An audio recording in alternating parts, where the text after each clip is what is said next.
Now, I'm sorry I brought that up. It's okay. You can sit down. We'll go with the traditional story after all. I guess that's one good thing about the Christmas pageant. Nobody will get too upset if we stick to the tradition.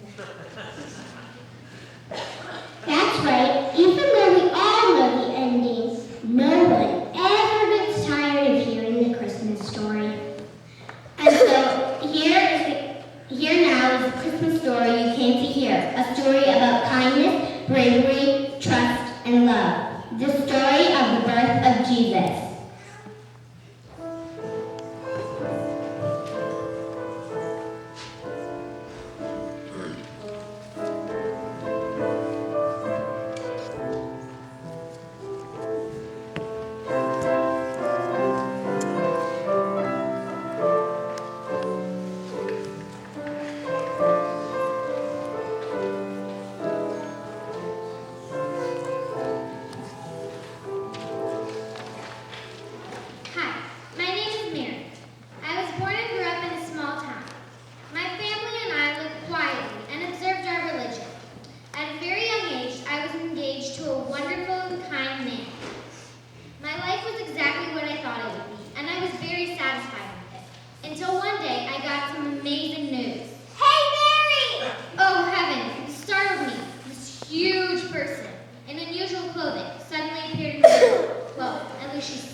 But Mary wasn't the only person affected by this important news. She was engaged to a man called Joseph. Eventually, she had to tell him that she was going to have a baby. And because this baby was coming to her in such an unusual and somewhat frightening way, Mary was not sure how Joseph would react. At first, Joseph did not believe her when Mary told him what she had learned from the angel Gabriel.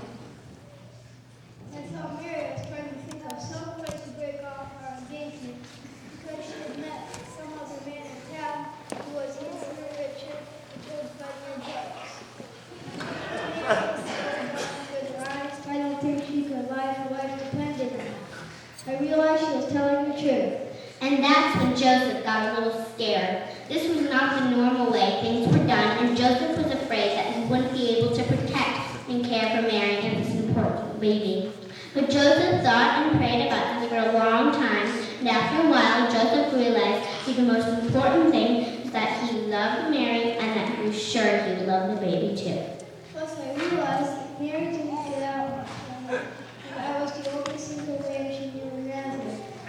So I stopped worrying. She liked someone else better.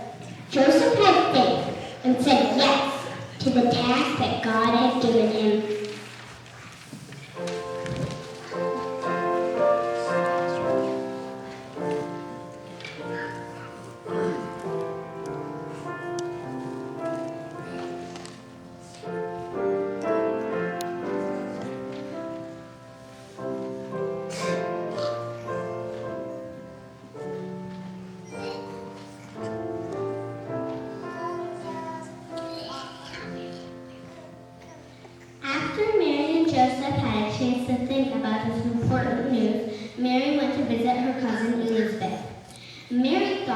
she needed to get some advice from an older woman. Elizabeth was the perfect choice.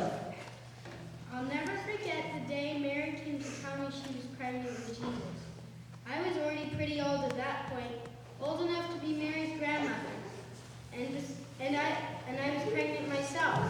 That was definitely a time when God made all things possible. Mary and Elizabeth hugged one another, as they always did when they saw each other. Mary and I were hugging, and suddenly my baby kicked me. Even when it hurt a little, I loved it when my baby kicked me. It made me realize what a miracle this whole business is. But this was no ordinary kick. It made Elizabeth realize that Mary's unborn child was truly blessed. Elizabeth, who knew her child was jumping for joy within her. Of course, I was afraid to be having a baby at my age. I was no spring chicken, and I have a very low pain threshold. But when I saw and looked at Mary and saw how brave and happy and eager she was, I decided to imitate her. Mary, Elizabeth, and Joseph. They were three people who were given unusual and amazing jobs to do. All three of them wondered if they had strength to do what God had asked of them.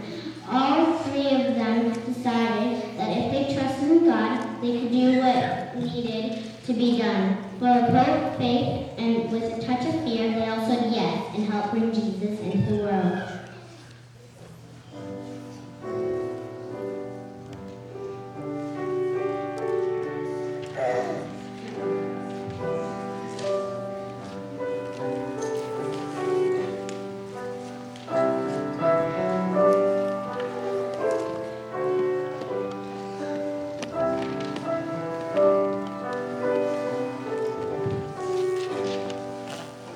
When it was almost time for Jesus to be born, Mary and Joseph had to leave their home. This was because the imperial government had ordered all citizens to return to the cities their family came from, so the government could conduct census and collect taxes.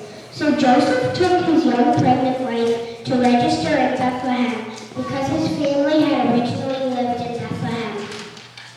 I was getting worried about Mary. I knew we needed to get her off her feet and into bed as soon as possible. But none of the internet rooms to rent, and we didn't have AAA. I decided to fill myself with the bracelet when it lasted. There was no room in that last inn either, but the innkeeper felt sorry for Mary and Joseph because they were so far from home and needed someplace warm and